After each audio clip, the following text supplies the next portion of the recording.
Hi, my name is Lenny Nuccio with Bottom Line Results, and I'm here today with Rebecca Vayuso. Rebecca, a lot of companies still think human resources is basically paper pushing, and that's not the case. And why should every company have a human resources strategy? Human resource strategy is made up of people and a business plan of action that is going to integrate those people into their company's goals and their company's strategy.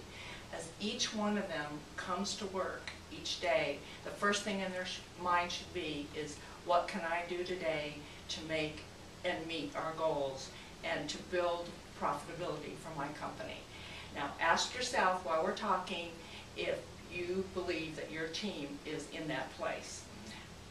Your people are your number one cost center, at least for most businesses. People cost the most.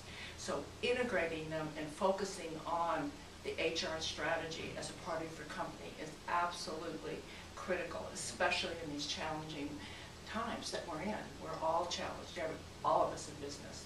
So instead of people just going to work to be busy Yes. and working on what's in front of them, they would actually be doing work aligned to where the company wants to go, and that makes it more productive. Absolutely, and you know, it's so easy to get distracted in a workplace or any place because you come in and you're all ready to go, the phone rings, someone's disrupted, someone's upset. That's why you want to build those strategic systems and processes to eliminate as much of that as possible. Makes great sense. All business owners and executives really are concerned about turnover. What are, say, the one or two top causes of employee turnover, and how can those be prevented? Well, I think when you say that word, so many of us in business just go, yikes, this is just the pits, the turnover. We thought we had done everything, we thought we had paid this person enough, they have a great boss, they have this. I think it's the most challenging is when you have someone that you value and is a talented employee and you think, you know, they're contributing a lot and they leave and you can't keep them. That's when you need to really stop and say, what are we doing? What are we creating in our workforce environment?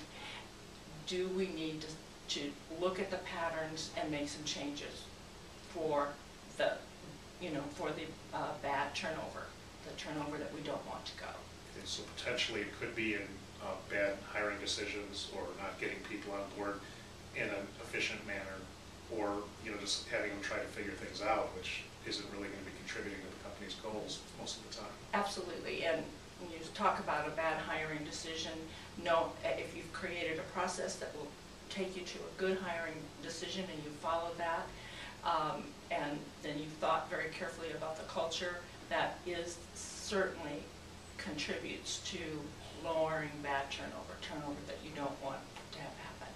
And how expensive can it be? I'm not asking for dollar amount exactly, but how expensive can the bad turnover be for a company?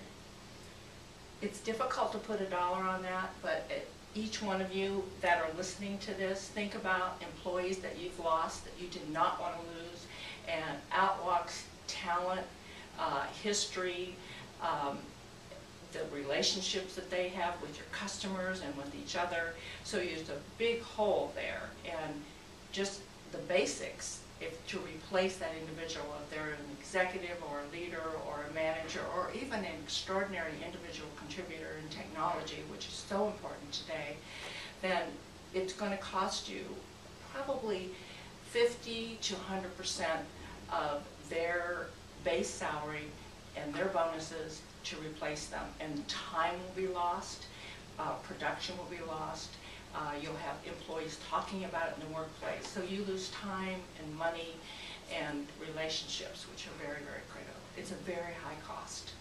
So it's certainly something they should pay close attention to. We also hear a lot in the news about outsourcing being very important these days. What would be the benefits of someone doing outsourcing for some of their human resource functions? The first step I would recommend is that you stop and look at where you are today and do a brief assessment of why you want to do this. Because today most of it's done for effectiveness and efficiency and for cost reduction, and you have heard so many people have gone out of the country and moved many things, centers and a variety of support systems into other countries. And now there's some challenges with that. But I think in the smaller companies, the really big issue, small to mid-size, is the leadership, is the owner and your leadership executive team, are they free to move out and build the business and aggressively grow the business and do the work and meet the customers and not be hindered with tactical operational things internally. And that includes the leader in human resources as well. They need to be just as busy outside as the whole leadership, because they are leading the people in the organization, you know, and building systems and processes. So I would say the focus needs to be decision based on freeing them from being tied down. There are lots of great outsourced opportunities now where very skilled expertise will come in and take over, and you know nothing, no one is aware anything has really happened. The transition has gone smoothly. You can move payroll out, you can move just a variety of things. I'd rather not start naming things because it always makes people very nervous. Am I going to lose my job? But take the assessment. Do I want to administrate the administration work? Is it cost effective to move it out? It usually is, because of the expertise and the low cost in which they can bundle things. Benefits is another thing that can be moved out very nicely. But again, it comes back to your culture. How are you running your culture? What have you created internally? And those are very important things because they truly affect people today. So, and that could increase your own turnover.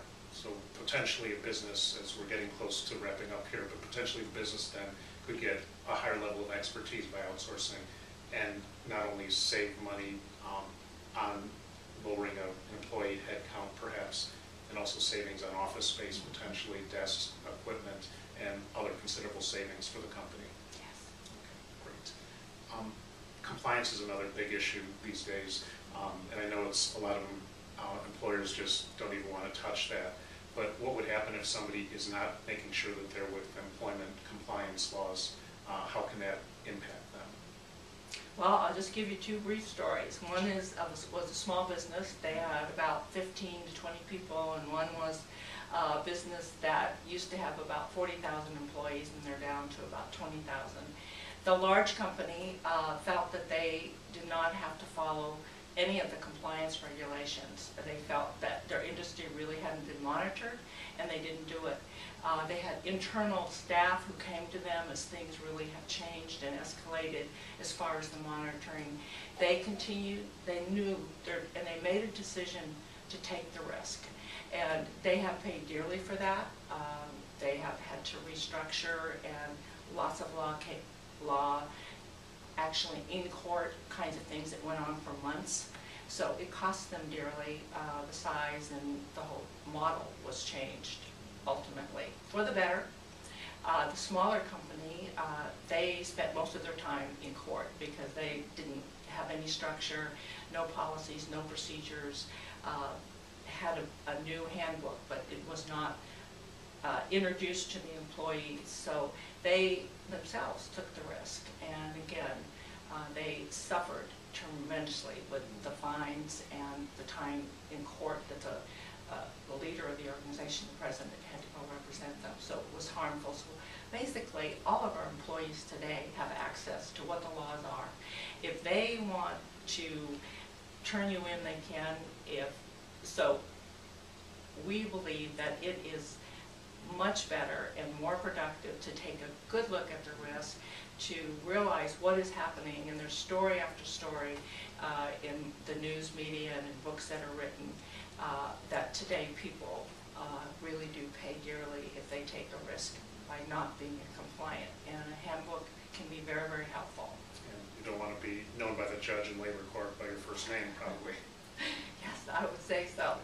KMation, please give us a call at 949-788-2998, or check out our website at www.bottomlineresultscorp.com. Thank you.